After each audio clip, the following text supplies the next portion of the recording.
The first time I met Diane, she was gripping a clipboard like it was a loaded pistol and staring at my work boots as if I'd just trampled through her spotless living room. "You can't just build whatever you want out here, sir," she said, her eyes narrowing. "I'm Caleb Morrow," I replied, not bothering with a handshake. "And that cabin's on my land." She didn't budge. "This is Cedar Grove Estates. We have standards, guidelines, aesthetic unity." She actually made air quotes when she said, "Your cabin looks like a fishing shack." "It's a log cabin," I said, steady but firm. "Built to code, with permits, on private property my family's owned since the 60s. I just finished restoring it." Diane pursed her lips like she'd bitten into a grapefruit. "Well, I'm president of the HOA, and we weren't consulted. You'll be hearing from us." I already had. 2 weeks earlier, I'd received the first of what would become a flood of violation notices. Unapproved structure, non-compliant materials, exterior color not authorized. The absurdity? My cabin sat on a quiet 2 acres outside the main development. The HOA had no jurisdiction, but that didn't stop them from trying. I thought it was just hot air. Then I went out of town for 3 days to visit my sister in Portland. When I got back, the cabin was gone. Gone. Nothing left but a flattened patch of dirt and a few splintered boards. I stood there, stunned, for a solid 10 minutes before driving straight to the sheriff's office. Deputy Malone looked at me like I'd said a UFO crashed in my yard. "Hold on, you're saying someone demolished your entire cabin?" "Yeah," I said, "and I've got a pretty good guess who." The next morning, I showed up at the HOA meeting. Diane sat at the head of the clubhouse table, sipping from a mug that read Queen Bee. Her auburn bob was immaculate, her smile so fake it could have been patented. Well, she said when she saw me. "Look who decided to join the community. You tore down my cabin." Gasps rippled through the room. A few board members squirmed. Diane didn't blink. "We removed an illegal structure."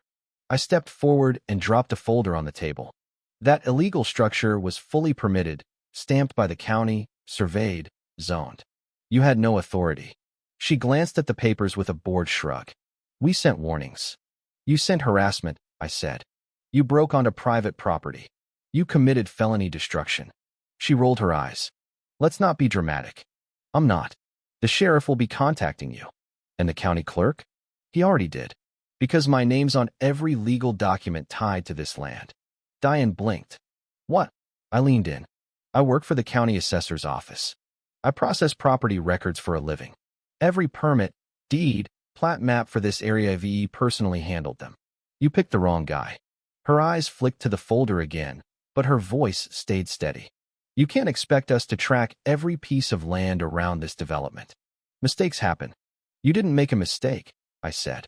"You hired a demolition crew, bypassed a locked gate, and bulldozed a permitted structure without a court order. That's not a mistake. That's criminal trespass and destruction of property." The room went quiet. Even the guy with the smartwatch and the golfer's tan stopped pretending to check his notifications. Diane leaned back, like she wanted to melt into her chair. A man at the table's far end cleared his throat. "Is it true you didn't consult the board before ordering that demolition, Diane?" "Don't be absurd, Roger," she snapped. "We discussed it in closed session." "That was about mailbox violations," Roger said. "Not this." Diane's jaw tightened. "I acted in the interest of the association." "You acted without a vote," another board member said, "and without verifying the property lines." I didn't wait for them to catch up. I turned, walked out, and dialed my attorney's number. By the next morning, Deputy Malone was back in my driveway, this time with a plainclothes investigator from the county DA's office. I handed them the full documentation: permits, surveys, historical plat maps, and a certified letter I'd sent the HOA 6 months earlier, stating my land was outside their jurisdiction. The investigator, a woman named Tara, scanned the documents with a seasoned eye. "You weren't kidding about working in records. This is airtight." "I knew they'd try something," I said. "I didn't think they'd go this far." Tara nodded. "They did. If they hired that crew directly, without a court order or legal claim to the land, it's not just trespassing, it's conspiracy." Malone glanced over. "We already talked to the contractor. Guy says Diane signed the work order herself, claimed it was HOA-owned common land, said the structure was a safety hazard." Tara raised an eyebrow. "Did he check the tax parcel?" He didn't even check the address, Malone said. That afternoon, I drove to the contractor's office, a low brick building with a weathered sign, Peak Pulse Demo and Grading. Inside, the owner, a stocky man in his 50s named Mitch, looked like he'd been expecting me. Look, he said before I could speak. I'm hearing all kinds of stuff. I didn't know it was yours. I wouldn't have touched it if I'd known. Diane told us it was their property. You didn't verify the parcel? She gave us a site map. Looked legit. Had a Cedar Grove estate seal and everything. I slapped a copy of the real survey on his desk. This is the actual parcel line. That cabin sat 120 feet outside HOA territory. You demolished a private residence. That's a felony. Mitch rubbed his face. I'll cooperate with the investigation. I've got the signed work order, email chain, everything. I'll hand it over. You're going to want to, I said. The DA's already building a case. 3 days later, Diane was served with a subpoena. Tara called to update me. The grand jury's opening a file. We're putting together charges for unlawful entry, destruction of property, and falsifying documents. We're also reviewing her role as HOA president.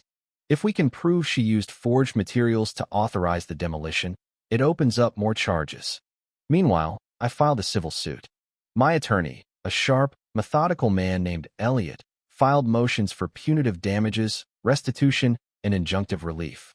He also secured a temporary restraining order barring the HOA from setting foot on my land. 2 weeks later, Diane resigned. No statement, just a typed note taped to the clubhouse door citing personal reasons. But the truth spilled out anyway. Once the board saw the demolition order complete with a forged site map and an unvoted authorization signed only by Diane, they panicked. Roger called me personally. Caleb, on behalf of the board, I want to say, I'm not interested in apologies, I said. I'm interested in fixing this. He hesitated. How? Start by cooperating with the investigation. Then hold a public meeting and tell the community exactly what happened. No spin, no PR, just the truth. To my surprise, they did. The clubhouse was packed that night. Residents from every corner of Cedar Grove Estates showed up, some curious, others furious. Diane didn't appear, but the board sat in a row, looking like kids caught cheating on a test. Roger stood at the podium and read a statement detailing the events, admitting Diane acted alone and that the cabin was legally built outside HOA jurisdiction. He apologized for the board's lack of oversight and pledged to support the investigation. When he finished, hands shot up. Are we liable for her actions? What happens to our dues if we get sued? Is the HOA even allowed to exist if it can't figure out its own boundaries? I didn't speak. I stood in the back, watching it unravel. That night, Elliot called. The DA's office just filed formal charges: criminal mischief, trespass, forgery, and abuse of authority. They're also subpoenaing HOA financials. Why the financials? Because Diane used association funds to pay the demo crew. That's misappropriation. If she forged a vote to release the funds, that's embezzlement. I let that sink in. By month's end, Diane was indicted. Her mugshot hit the local paper with the headline, HOA president charged in illegal demolition scheme. Mitch, the contractor, got immunity for cooperating, handing over every document, email, and invoice. Turns out, Diane had also tried to cite a neighboring property for unauthorized fencing, despite it being outside HOA limits. Her need for control had finally caught up with her. The board held emergency elections. 3 members resigned, 2 were voted out. The new president, a reserved woman named Clara who'd worked as a municipal auditor, started with a full audit of HOA activity for the past 5 years. As for me, I rebuilt. Not just the cabin, but better, stronger foundation, reinforced beams, a wraparound deck. I didn't ask permission, I didn't need to. And this time, I installed cameras, motion-activated, night vision, cloud storage, covering every inch of my property. Trust is earned, and Cedar Grove Estates had a long way to go. A month after the grand jury's indictment, the county courthouse was buzzing. Diane's arraignment drew more locals than a holiday fair. I didn't need to. Elliot was there, sitting quietly in the second row while Diane's lawyer tried for a dismissal. It was denied mid-sentence. But the legal fight was only part of it. The real storm was brewing in Cedar Grove Estates. With Diane gone and the board shaken up, The neighborhood teetered between reform and collapse. Clara moved fast. She ordered a review of every enforcement action under Diane's tenure: property citations, fines, architectural denials, restrictions on everything from shed sizes to garden gnome colors. One Thursday morning, as I was bolting down the last porch rail, a woman knocked on my door.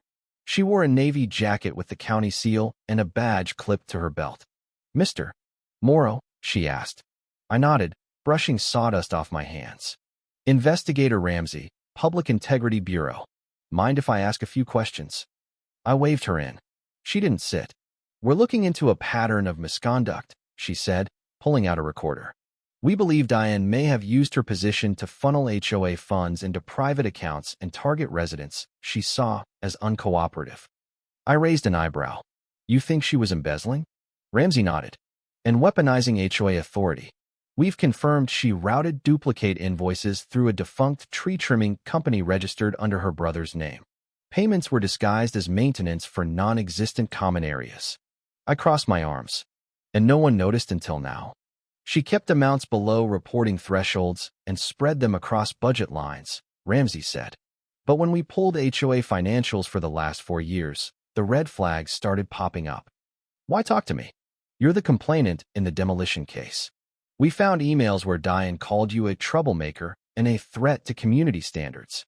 That shows intent." I pointed to my desk. "I've got hard copies of every letter she sent, emails too, plus photos from before and after the demo." Ramsey handed me a flash drive. "Would you provide digital scans? We're building a timeline." I made copies while she glanced at a faded photo of my dad standing by the original cabin, axe in hand. When she left, I called Elliot.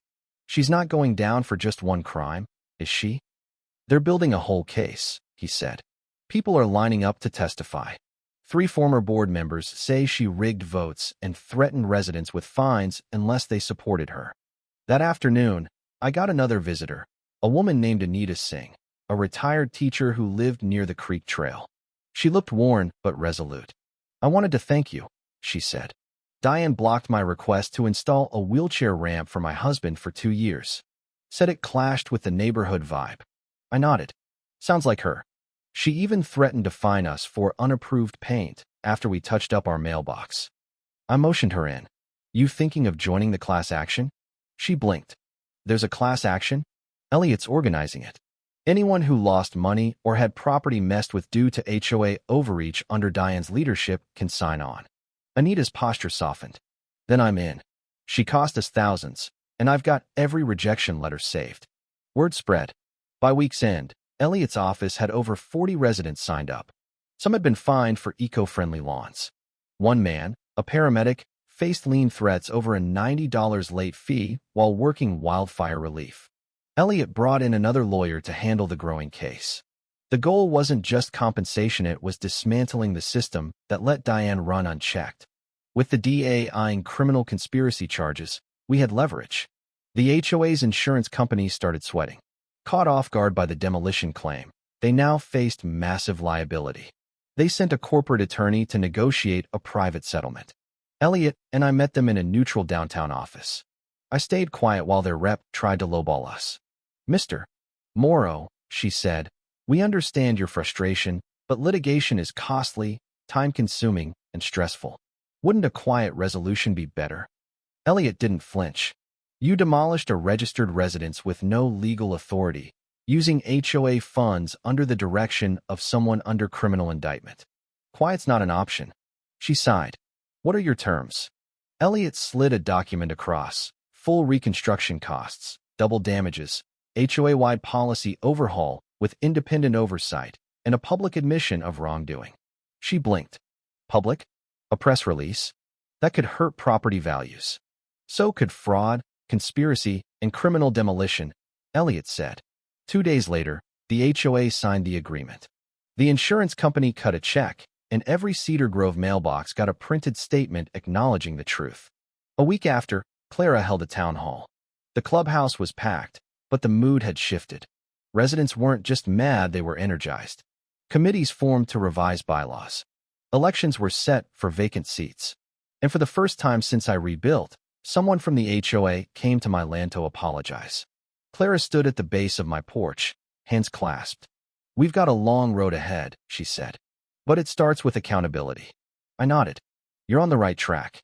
The final blow came 3 weeks later. Diane's trial date was set, and the prosecution added witness tampering to the charges. She'd texted 2 former board members, urging them to stick to the story about the demolition. They turned the messages over. Her lawyer pushed for a plea deal. The DA offered one: full restitution, a public confession, and a lifetime ban from any HOA or public board in the state. She took it. The confession ran in a county press release, and word spread fast. For months, Cedar Grove realtors had to reassure buyers the HOA was reformed. Diane Thornton's name became a local cautionary tale. As for me, I sat on my rebuilt deck with a coffee, watching mist drift through the pines, no longer checking for survey stakes or drones. The cabin stood stronger than ever, its boundaries legal and otherwise clear. Justice wasn't cheap, but it came with receipts, court orders, and a community that finally learned where the line was. Diane. She'll be studying property lines from a much smaller house now, without a clipboard. The last of the scaffolding came down the same day the Public Integrity Bureau called. This time, it wasn't just investigator Ramsey, it was Assistant DA Lena Voss, her voice sharp and focused. "We've widened the investigation," she said. "It's bigger than Diane Thornton." I set down the drill I'd been using to secure a porch beam. "You found someone else involved?" "There's evidence of collusion between Diane and a former zoning officer, Neil Brantley. He approved forged boundary documents used to justify the demolition." The name rang a faint bell. I'd seen his signature on old permits, but never dealt with him directly. Still, the idea of county insider involvement made my jaw clench. "You're saying she had help faking jurisdiction?" "Exactly," Lena said. "We're building a corruption case, falsifying public records, fraud, conspiracy to commit unlawful demolition. It's going to rattle some cages." She wasn't kidding.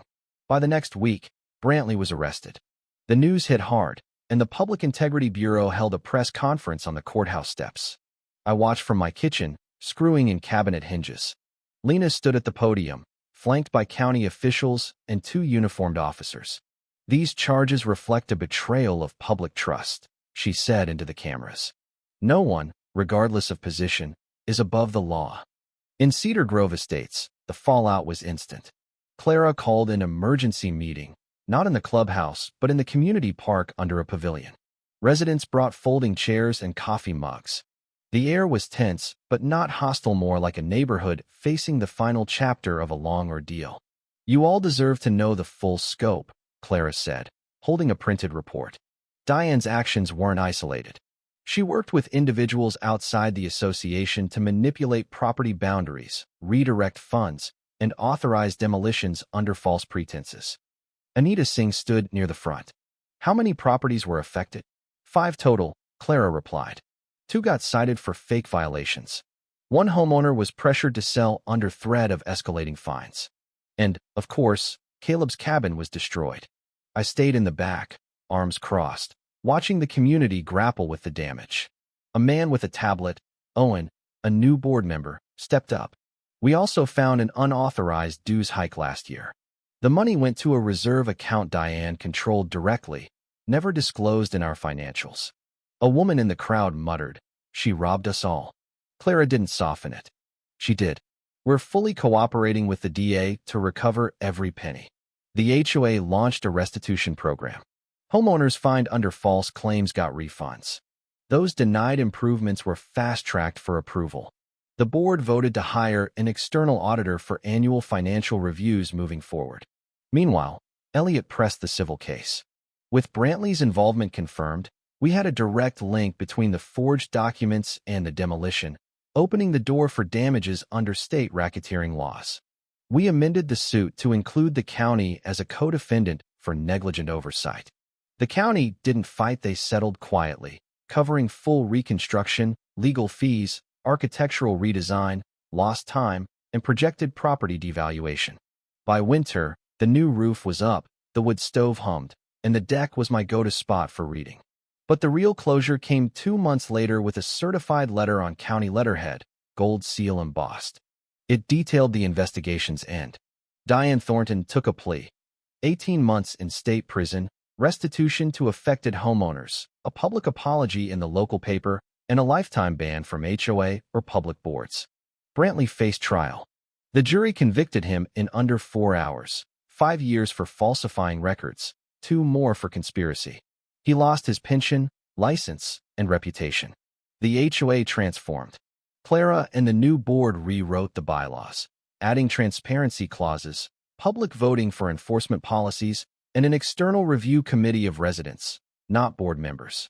One spring evening, Clara stopped by with a folder. "We're renaming the community park," she said. "Time for a name that fits the new chapter." I raised an eyebrow. "What's it called?" She handed me a printed resolution, Morrow Ridge Park. I blinked. "You didn't have to." "We did," she said. "You stood up when no one else could. You didn't back down, and you held us accountable." I looked past her to the cedars swaying in the dusk. The cabin's lights glowed behind us, and for the first time in over a year, I felt no weight in my chest, just calm. "I appreciate it," I said. "But make sure the next guy who builds out here doesn't need a battle to be treated right." Clara smiled, not Diane's polished grin, but something genuine. "We're working on it." She left the folder, and I watched her head down the gravel path to her car. That night, I tucked the resolution into the bottom drawer of my file cabinet, next to the original deed signed by my dad in 1962. The cabin had stood, fallen, and risen again. It wasn't just a building, Anna Maria, it was a boundary. And no Onino clipboard, no fake map, no power-hungry president would cross it again.